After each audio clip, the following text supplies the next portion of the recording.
Welcome back to Mondays with Mom, the podcast where my mom, Leah, Hi. and I, Jo, dive into her stories, experiences, and the lessons she's hoping I finally take to heart. My mom has always dreamed of turning her life into a book or a movie, and this podcast is our way of making that dream come true, one episode at a time. Right, Mom? Right, Joey, and thanks for that.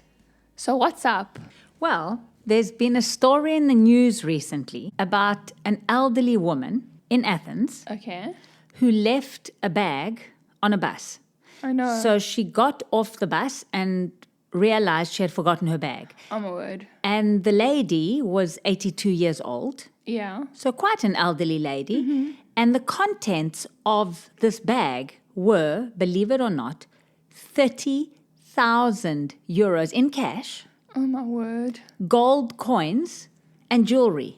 Like, who's carrying that amount of cash with them? At 82. In gold coins. Like, I don't know, that sounds like some kind of money laundering like business. some kind of bank robber from the 50s. A bank robber from the 50s is probably exactly what she was. And what she did do is on the top of the bag. So it wasn't obvious that there was money in the bag. It was Yeah. like a real cover-up job. She actually had on top of the money and the gold coins, and we're talking large sums of money, she had fruit.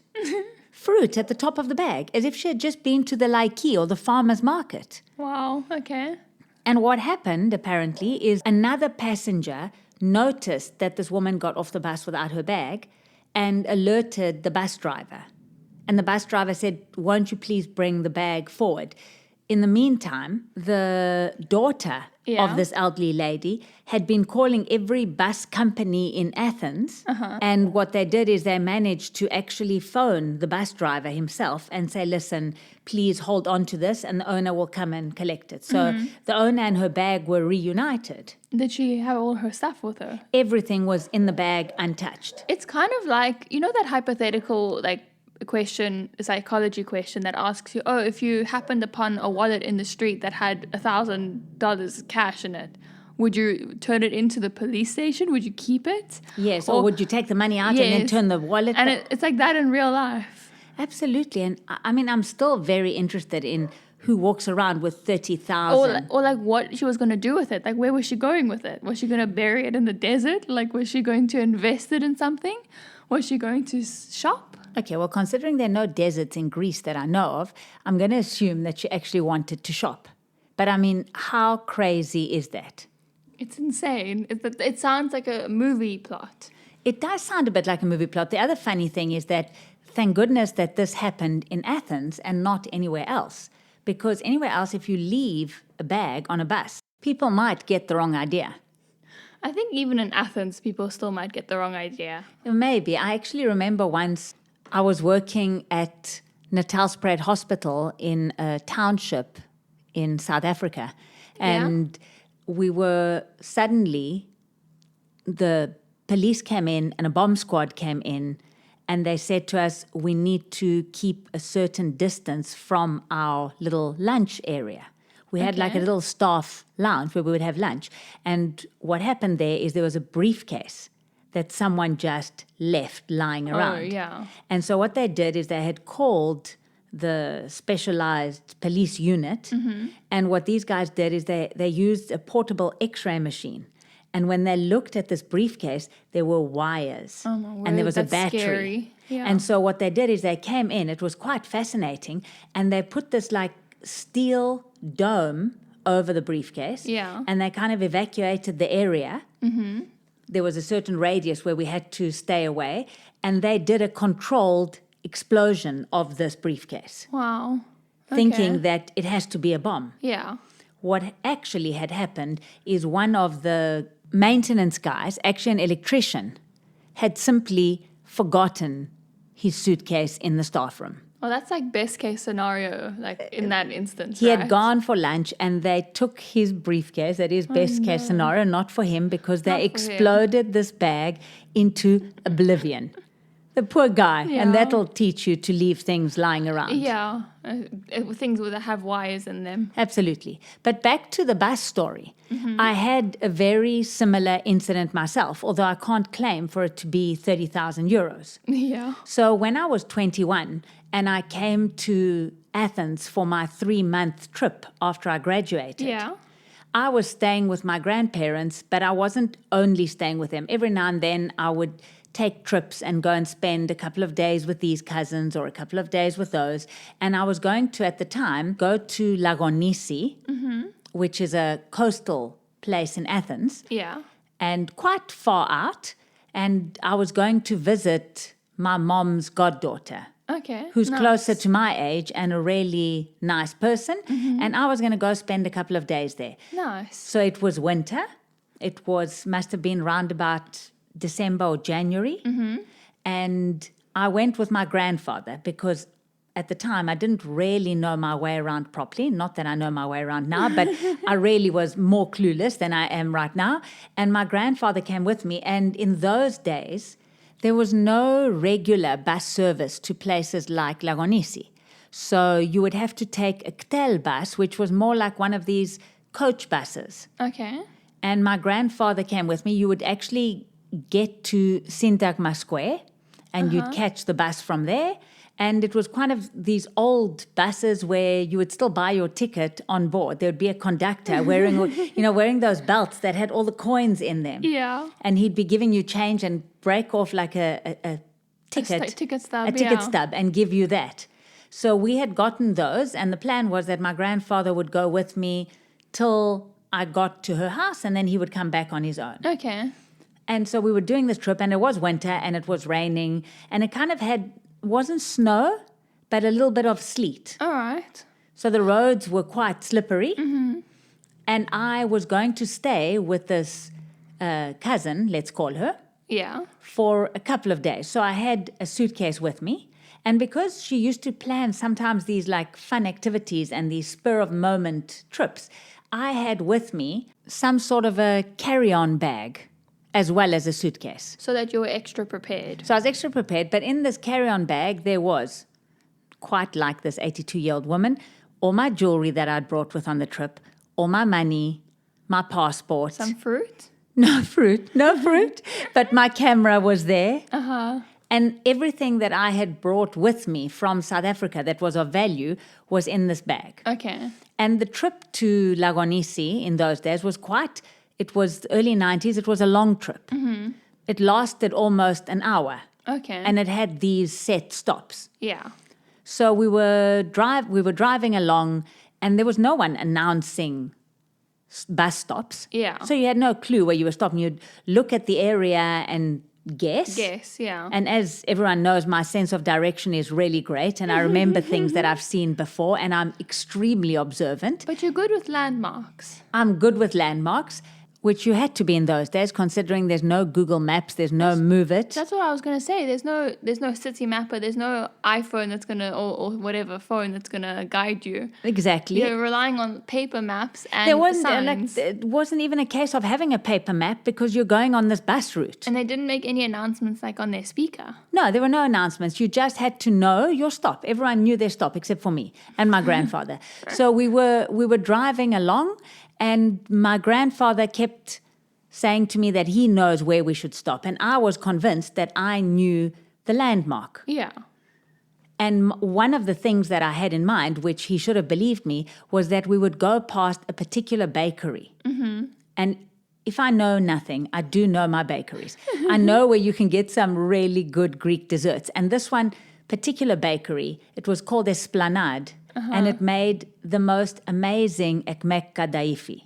What is ekmek kadaifi for our non-Greek friends? For our non-Greek friends, it's a version of baklava using that angel hair. Like phyllo pastry that's really shredded and also has nuts on it. Yeah. But on the top of it, it's got this very thin layer of custard. And then it has this sweetened whipped cream on top. And it's absolutely divine. Delicious. And then decorated on the top with pistachio nuts. It's absolutely delicious. And this bakery really did it well. And that was my landmark. Suddenly, good landmark. That is a good landmark. Suddenly we get to a stop and my grandfather says, this is where we get off. Yeah. I hadn't seen the bakery yet, and I look out for them. And I said to him, no, this is not the stop. He says, it is the stop. I said, it's not. He grabs my suitcase. And as the bus doors open, he climbs off the bus. And I was in a state, I didn't even think of my carry-on bag. I just got off the bus with him. Yeah. As soon as no. I got off the bus door closed and I realized I've left my bag there Oh my gosh. on the seat. Oh, I would have a heart attack, like then and there. I was having a heart attack. The first thing that came to my mind, because it was raining and I had an umbrella with me, the bus took off immediately and I started chasing this bus. Oh my word. Trying to bang, and the bus had gone, and I was trying to bang on the back of the bus with my umbrella. Yeah. The bus driver must have thought this woman is a lunatic. Let me insane. floor it and get away from her as soon as possible. Yeah. It was a disaster. So I get off the bus and I'm now in a panic. Yeah. I try to chase the bus. I was slip sliding all over the place, and now I don't know what to do because I've lost everything, literally everything of value that I've brought on this trip. And my grandfather, who everyone knows, I've mentioned this in a few episodes, he worshipped the ground I walked on. Yeah. He really would tell everyone how amazing Leah was. When I told him what had happened, that I left my bag on, he was so upset for me that he turned it the other way. And he started saying things like, you know this?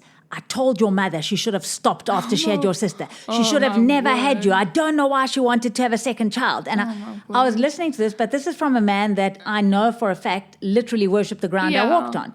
And I was in a complete state. I didn't know what to do. No, and my cousin, who had a car, because I thought about her, she had a car, maybe she could get into her car and chase the bus faster than I can, running on foot with my umbrella. And she probably would have done a better job. But her phone number was also in the bag on the bus. There were no cell phones. Yeah. And I hadn't written the number anywhere else. So we now needed, with my grandfather continuing about why I was born and whether I should have been born or not, we get to a little kiosk or periptero. And we ask the guy if we can make a phone call. And the guy's looking at me, I'm sobbing, I'm in a complete state. I think he felt really sorry for me, didn't ask us for any money. He said, no, go ahead, make a call. So I called my grandmother and managed to somehow, through tears, explain to her what had happened, and she gave me the phone number of my cousin.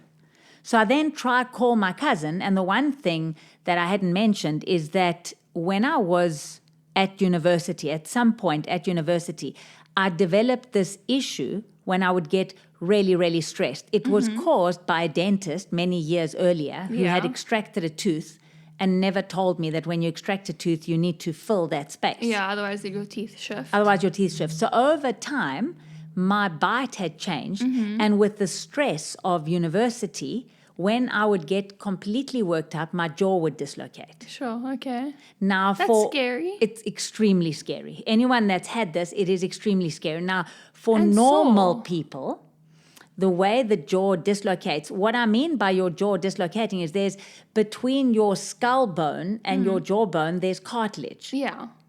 And that cartilage slips out of its position and goes into a new position that actually blocks your jaw from moving. Hectic, yeah. And in most people, the most common way this happens is that their jaw locks closed. Obviously, I wouldn't have the common way. So my jaw would lock open. Nothing about you is common, Mom. Nothing about me is common. Thanks, Jo. So I had managed to get through to my grandmother, and now I was going to call my cousin. And I would try explain to my cousin what was going on, but I was getting more and more worked up. Yeah. And as I managed to call the cousin and tried to explain to her, my jaw dislocates and my mouth's open. And instead of telling her what's happening, I'm making these sounds that she must have thought, what the heck is going on here? What an ordeal. Now, in order to get my jaw back into position, this was no easy feat. I mean, George will tell you, because when I married George, I actually had to teach him to do this because it was happening for a good number of years. Someone had to put their thumbs into my mouth, because my mouth was open, and push down on my back teeth to allow the jawbone to move down and let the cartilage slip back into place. That's so hectic. There's no way I could explain that to my grandfather. Plus, he was missing a finger on his one hand. He probably couldn't have done that anyway. So there I was, trying to put my own hands in my mouth and pushing my jaw down. Word. Anyway, somehow I don't. That sounds like so like Nightmarish, yeah. Like it's something that you. It's only literally dream something of. that you would dream of. And eventually, I don't think I managed to get the cartilage back into place. And so I scraped my jawbone. Ow. It was the most painful thing. And managed to call the cousin. And she then said to me, she said, listen, she called the bus. Yeah. Not that particular bus, but she called the bus company. And she found out that that particular bus goes all the way down to the tip of Attica, Sunio. Mm-hmm. And then it's got nowhere to go. So it starts coming back. Yeah. And generally, 9 times out of 10, because apparently the bus driver was allowed to vary the route occasionally, but 9 times out of 10, they would come back along the same route. Yeah. And she said to me, rather than her chasing this bus, not knowing which stop it's at and running around aimlessly, she said, do me a favor, before we do anything else, stay where you are and wait and let the bus see what happens when the bus comes back. But how long would you be waiting for that to happen? Because you weren't close to Sunyo at that point. No, so I think, and we had gotten off one stop early. Yeah. So I think it must have taken about 40 minutes. Okay. For the bus to get there and come back, it felt like 40 hours. Yeah, I can imagine. And then at that point, you weren't even sure if your stuff would still be on the bus. I didn't think my stuff would be on the bus because I had been brought up in South Africa. Yeah. And usually you would leave a bag on the bus, you and the bag would be gone, and probably the bus would also be gone. So I was really not used to this. Yeah. Anyway, to cut a long story short, and I mean, I can feel just thinking about it, I get palpitations now. The bus came back on the same route, and I managed to get back on the bus in a complete state and exactly where I had left it. On the seat, the same place I was sitting, there my bag was. And I took the bag, thanked the bus driver, got off, and searched the bag thinking I'm sure things are missing. And there was nothing missing. Wow. So again, That's your very theory lucky. on if you find a bag, that was very lucky, very, very lucky. And Jo, in the 90s in Athens, people generally were not stealing things except for your seat. So Okay. on a bus, it was quite difficult in those days if you were getting onto a bus in summer. All right. Winter, where I was going on that bus, wasn't so bad. But I had another experience, or a few in Greece, where I used to work on the South African system, that you queue. Yeah. And when it's your turn to step onto the bus, you would step on. In an orderly fashion. In an orderly fashion. And I remember I would go to these buses that were heading for the beach, and there I would be in orderly fashion at the front of the queue.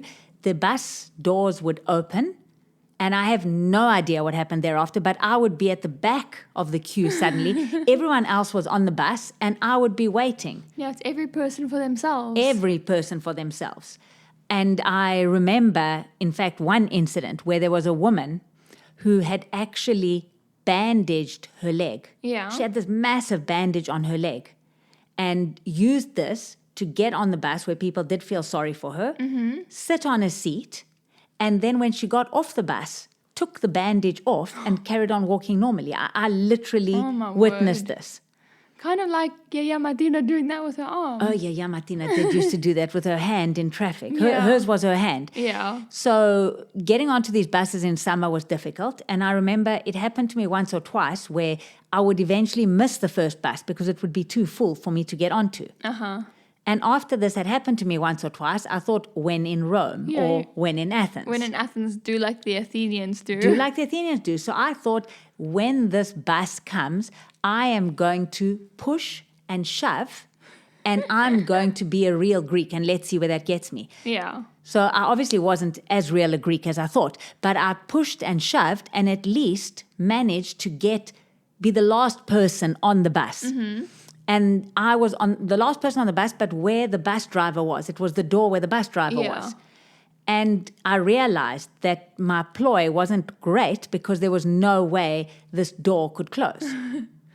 There was a rail and 2 steps going up, and I was on the last step holding the rail. It's crazy that they let it get stuffed so much. Like even today, they let it get stuffed that much. It's a bit wild to me, but okay. Moving on. I've seen it here on buses and trams and everything. That still happens today. On this particular bus, the bus driver looked at me, and I thought he was going to say, listen, I'm really sorry, or tell someone else, please move up, make space for her.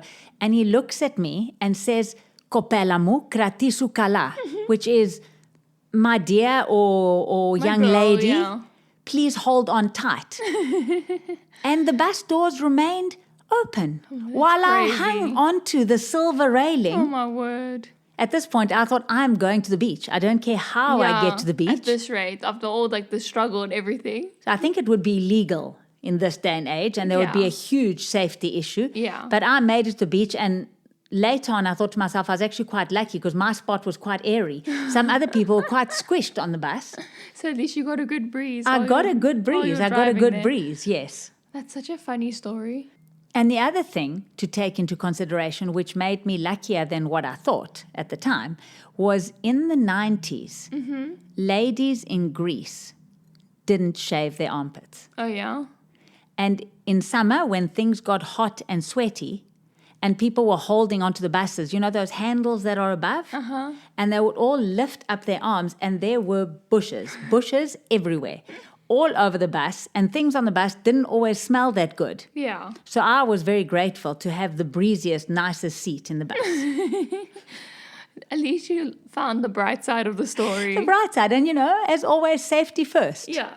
Now, just on a quick side note, the hairy armpits in Greece were a real thing, and it appeared, I don't know what's changed over the years, but it appeared that men really liked this as well in the woman. Okay. So I have a story of a close friend of my parents who had hairy armpits, and she was kind of saving them to shave them on her wedding day.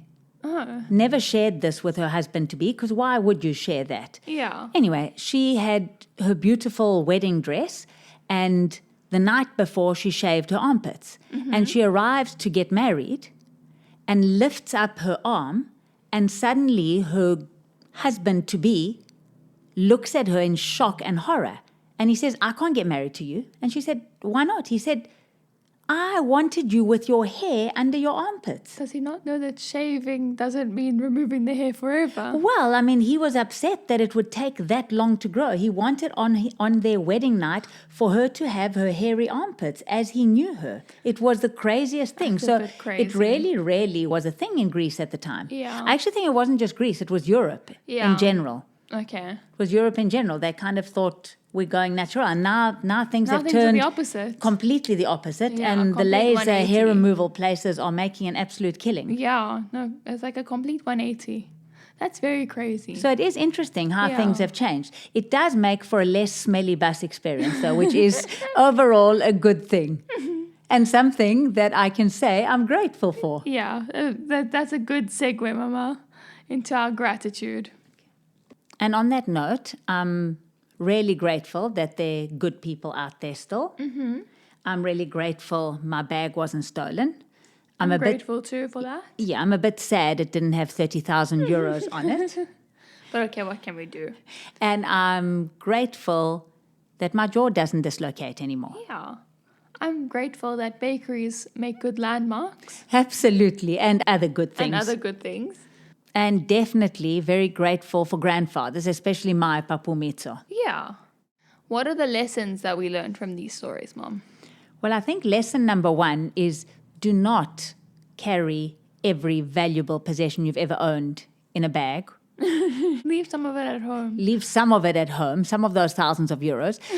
The second lesson would be if you are going to carry everything valuable you have in a bag, don't take it on a bus. Or if you're going to take it on a bus, don't let go of that bag. Don't let go of Keep it it. on your person. Exactly, at any time. Yeah. And also try and develop a good sense of direction and be observant and notice things other than bakeries along the way. And we'll try your best at least. Thanks, guys. It's been fun. It's been fun. Make sure to tune in next week again. And Please remember to subscribe if you're enjoying our podcasts. yes, we really appreciate it and helps us out a lot. And on that note, Bye. See